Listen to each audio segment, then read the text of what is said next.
Bugün Omanın paytaxtı Maskatda ABŞ və İran nümayəndələri arasında nüvə proqramı ilə bağlı danışıqlar keçirilib. İran nümayəndə heyətinə Xarici İşlər Naziri Abbas Əraqçı rəhbərlik edib. ABŞ-nin isə prezidentin xüsusi nümayəndəsi Steven Witkoff təmsil edib. Biz indi Tehrana birbaşa bağlanırıq. Görüşü necə səciyyələndirmək olar? Bu barədə A-Haber telekanalının müxbiri Əkbər Qarabağ ətraflı danışacaq. Əkbər, buyurun, eşidirik sizi.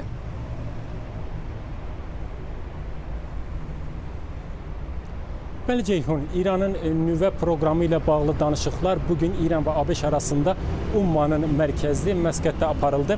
Əlbəttə, buradan çox mühüm bir nəticənin çıxması gözlənilmirdi və bu da oldu. Bugünkü danışıqlarda yalnızca tərəflər bir-birlərinin gözləntilərini öyrəndi və buna görə bundan sonra prosesin necə aparılacağı ilə bağlı bir yol xəritəsi və bir təqvim belirləndi. İrandan gələn rəsmi açıqlamaya görə təqribi olaraq 2 saat yarım davam edən bu danışıqların nəticəsində tərəflər önümüzdəki həftə Ummanda tekrardan görüşməyi qəbul etdi.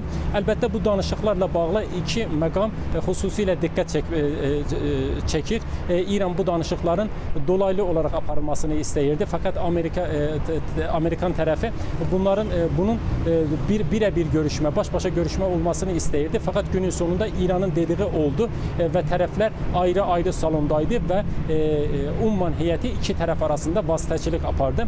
İran ayrıca bugünkü danışıqlarda yalnızca nüvə proqramının masaya gətirilməsini istəyirdi və bölgədəki və regiondakı fəaliyyətləri, müdafiə qabiliyyətinin masaya gətirilməsinə İran istəmirdi və bu da yenə oldu. Olduqca müsbət bir havada geçdiği bildirildi İrandan gələn rəsmi açıqlamaya görə və bu müsbət hava İrana da yansıdı. Elə ki, günün sonunda İran pulu təqribi olaraq %6 dəyər qazandı. Əlbəttə, Washington administrası bu görüşmələrin nəhayətində əgər müsbət bir nəticə çıxmazsa İrana qarşı hərbi varianta baş vuracağını belirtir. Mənim hələlik Tehrandan çatdıracaqlarım bunlar. Söz sizdə Bakıda. Təşəkkür edirik Əkbər Qarabağa ətraflı məlumatları bizimlə bölüşdüyü üçün.